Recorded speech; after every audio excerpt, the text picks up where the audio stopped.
Now, the left's obsession with being soft on crime, well, always ends with the same tragic results. Just look at New York City. Even The Atlantic, which is one of the most liberal magazines in the entire country, is now openly declaring that New York has, quote, lost control of crime.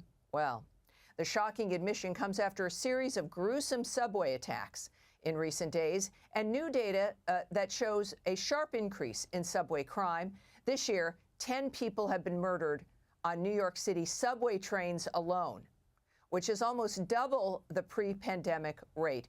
Of course, Governor Kathy Hochul thinks everything is A-OK and posted a message on X about how much she has done to fight subway crime, just hours after a woman was burned alive on a subway train. So now it will be up to the people of New York to fight back and save their city. Let's hope they do. Just like California voters did in November when they passed a state proposition reinstating penalties for stealing and drug dealing. So I guess that was an experiment that failed. Here now with more, our former presidential candidate Larry Elder and Project 21 chairman Horace Cooper. Gentlemen, thank you for being here tonight. Larry, Californian, I'm a native Californian, and it's a beautiful state. It's worth saving.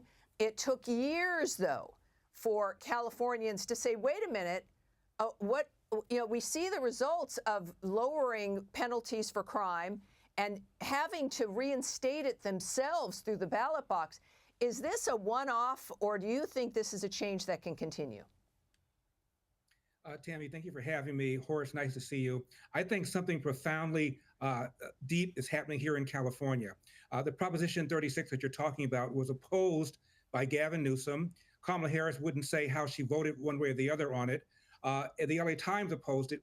California has 58 counties. Every single one of them passed Proposition 36, which essentially gutted 47, and as you pointed out, put back into the penalties for shoplifting and for drug dealing. Also, the soft on crime mayor of Oakland has been recalled. The soft on crime mayor of San Francisco was defeated in re-election. So something profound is going on here in California. It turns out that when you decrease the chances of a bad guy being caught, being convicted and being incarcerated, crime goes up. They may be criminals, but they're not stupid. Yeah, and it's remarkable because we have George Gascon was also defeated. It took, right, for me, a little bit too long, Horace Cooper, but, Californians, Democrats, right, this is not, you don't need to be a conservative to want your family to be safe in schools or on the street, or to not want your neighbors, your fellow state citizens to be sleeping in tents on the street, because this is more than California, right? This is, whether it's Biden and Kamala Harris and the crime initiatives, this is really about a party that has led them down a road that nobody really wants in so many states. Make no mistake, the ultra woke warriors are behind the whole mission to allow an open season on innocent Americans.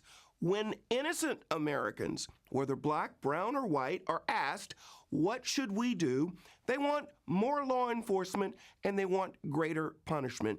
Any microeconomics professor will tell you, if you want more of a particular human behavior, reward it. If you want less of that behavior, sanction it. I'm asking the governor of New York, fire Alvin Bragg. Put someone in place who is going to say to people, if you think you can go out on the subway and light a fire and just kill at random, this isn't the town to do it. As you pointed out in your opening remarks, they're at a 25-year high in deaths on the subway, coming up from where we had been for nearly 30 years, less than half of that. Any number of deaths is too many, but we're headed in the wrong direction. New York State needs to bring back the ultimate penalty. That's what I want President Donald Trump to do: bring back accountability. Let's make sure California, New York, and Chicago stop these criminal predators in their tracks. You know, look, all Americans, we love these cities. Chicago's a great city. New York is. Los Angeles, San Francisco. We can't let them destroy the heritage and the legacy of this country. Gentlemen, we got a lot of work to do coming up, but I think we're up for it. Thank you very much for joining me. I appreciate it.